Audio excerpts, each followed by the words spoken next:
everyone, how are you doing? My name is Purity Mwenda. Welcome back to my YouTube channel. I'm coming to you right from Embu.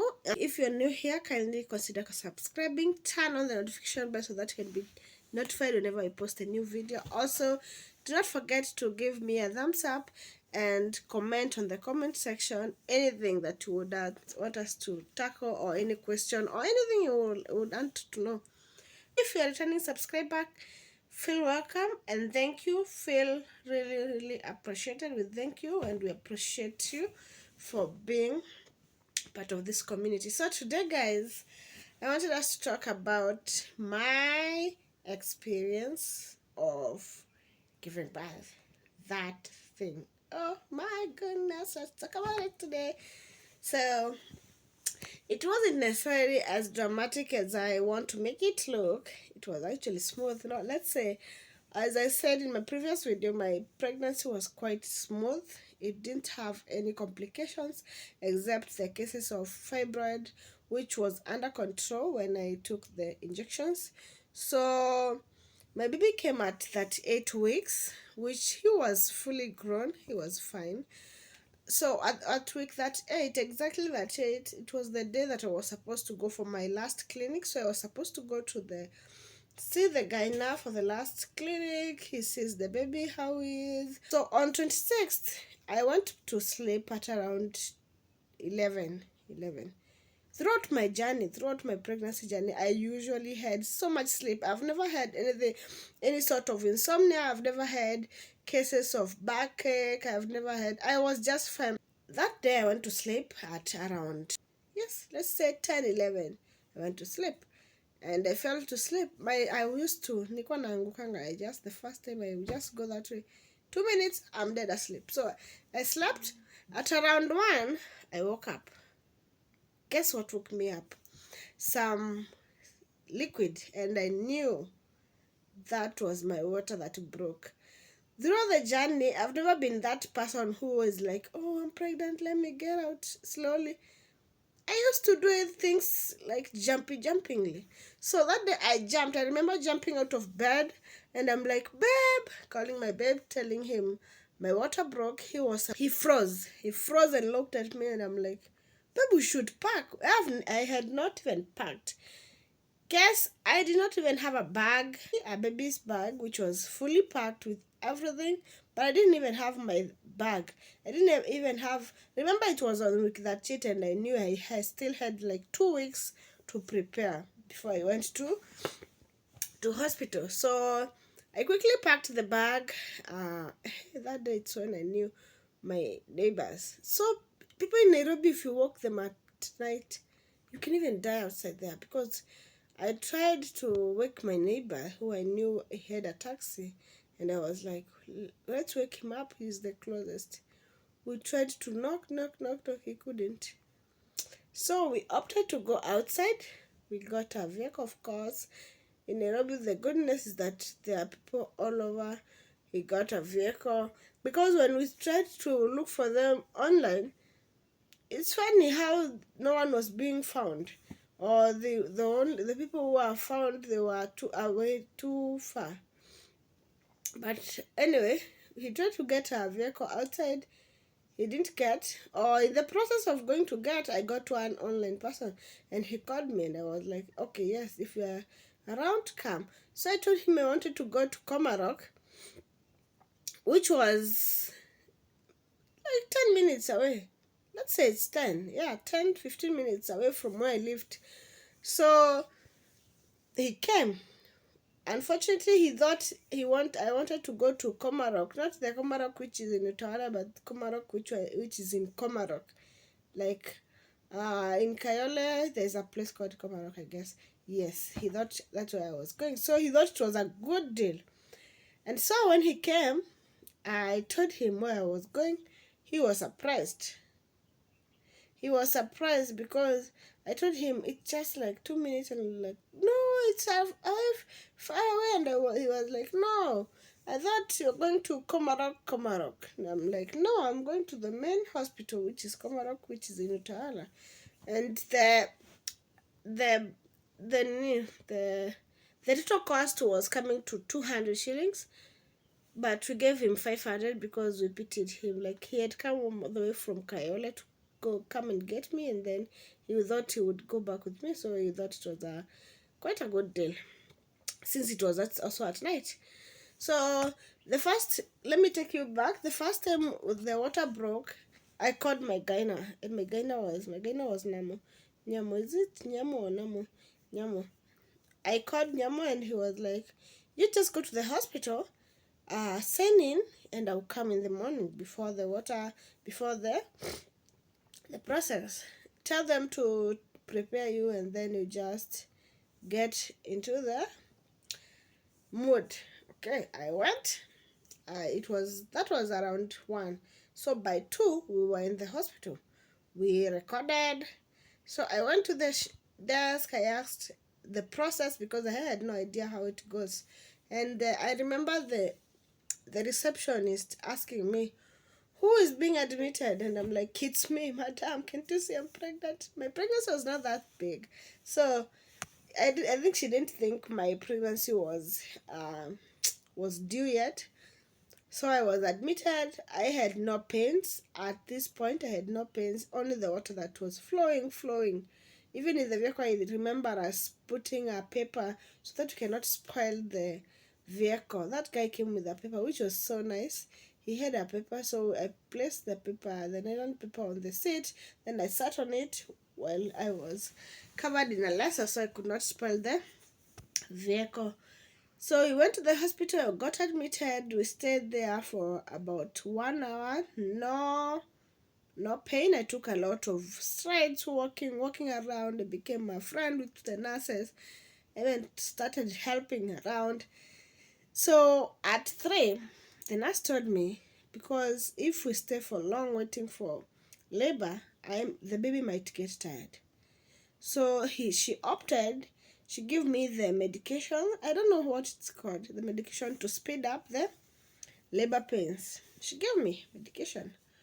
It was, it was in form of a drip. She put in the drip. Guess what? Who didn't feel any pain? Me. I didn't feel any pain even after the medication.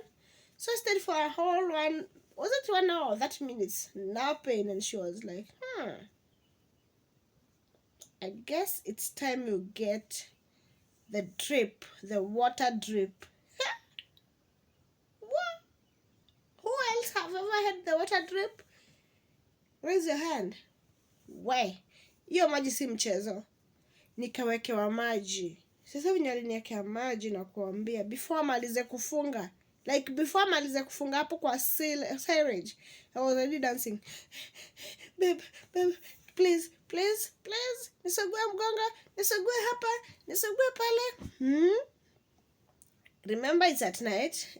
I love my sleep. So, mgongo ikitulia kidogo, my mind is not clicking like I should be feeling, like I should be thinking of how I'm going to give birth. No, I'm thinking of how itatulia nirudi nilale. So, ilikuwa inatulia kidogo, najiekelea. Nalala 2 minutes, inakuja. Hey, ilikuwa inakuja na fujo in such a way that I used to bite myself when I wake up. I remember when I gave birth, my mdomo yangu ilikuwa imejaa vidonda because every time I could fall asleep and then nashtuka najiuma. So I don't understand how I used to uma myself, but after an hour, after nimewekewa maji around 3:30, in an hour's time, I danced. Not in an hour. Can you imagine I danced from around 4 to 4, that was 4, 5, 6, 7, 8, 9. That was for 6 good hours. That was the longest 6 hours of my life and the most painful 6 hours of my life. So I remember my husband asking, my partner asking a nurse, calling her and telling her, "Hey guys, where?" Because when we signed into a room, I was stayed in the room. Everyone stays in the room, so as they nurse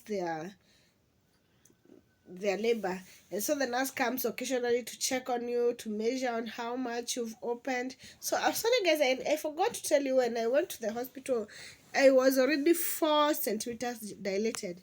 So she used to come and check how much I've dilated, how much I've dilated. And so I remember this nurse came. She ended up being a friend to us. She came and my partner asked her, you guys, you're not even hata hamshuguliki huyo, amoni venye anaumwa. So the nurse had to laugh, and she still answered him quite well. She was not rude. She was like, don't worry, we are checking on her, she's not yet. Like after 20 minutes, because the pain continued being more painful, he went very fast, and he was like, you people need to take this girl. We need to take care of her.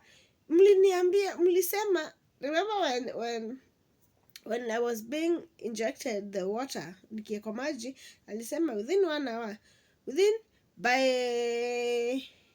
walisema by 7 ama by what, by 8 mtakuwa umefunguka fully. So 8 kafika, akaenda akaombia, si mlisema by 8 tumeshapata mtoto? And the nurse was like, who said that? I said itakuwa imefunguka at least. So but anyway, akamwelezea that we cannot just go to the delivery room without the way being fully open, and he understood. So I felt an uncle, and I was like, well, it's time. So I asked the nurse, and I told the nurse, I think my baby is here. So she took me to the room. The good thing with that, where I went, at least you give birth alone, like just you, your partner, and your nurses and gyna who are helping you. So I went in. I was so tired that I could not even climb. The pain was so intense that I could not climb. I could not climb the bed. So I remember the nurse taking me up.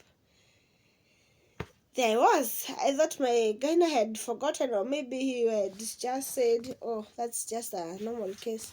No. Opening my eyes right on time when the baby was coming, my gyna was there, and he was like, hey, Kananu, I'm here to do my work, so make sure you push. And I was like, you remember me telling you that my baby had a loop on his neck, and I had issue of fibroid? So the issue of fibroid was no longer a problem to me. My biggest problem was the loop. So I remember telling him, are you sure we can do this? Because remember, my baby has a loop. And he was like, yes, that's my work. Your work is to push. So guys, I know I left the story unfinished, so let's go back. That time I had some other commitment. My baby woke up, and I had to leave him in the bed so that I cannot wake him up. So, and it's way down like 2 hours later. Anywho, so when the urge to give birth came, I had to push, but I did not have enough energy because the previous night I had just taken some cabbages, because I didn't anticipate that I had to do some pushing, of course. So I didn't have enough energy, as you can know. Like when I was pregnant, I didn't have good appetite, so I was just eating what I felt like eating. And that previous night I just felt like eating cabbage. So when I went to push, I didn't have energy, so I pushed, and I was nikashindo katikati. So the nurse told me to take one last breath to do it, but of course I was not able to do it. So my gyna had to act very fast, and he had to cut me. Yes, he did cut me. That's my mom. Don't mind her. She's on her business. So they had to cut me. I didn't even realize that they had cut me so that they can take the baby out. Remember, he had a cord, so if he was to get tired and try to push out, maybe he would not make it. So he had to cut me down there, take in the hand, remove the baby, and voila, my baby came. He was 3 point, what was it? Was it 3.0? Yeah, at exactly 9:45 a.m. on 27th May 2022. Here comes the hardest part, where you have to be cleaned and you have to be stitched. Wow. Yeah, I know they gave me the anesthesia, but I still felt the pain, especially when they were cleaning because of that thing, that metal, is it metallic or steel thing that the nurse was putting inside me? Oh, that thing was, it's painful. I wouldn't like it. But the most painful part is that she told me if I didn't allow her to clean me very well, I would be ingenibidi nimerudi because of infection. So I had to, I was going to vumilia.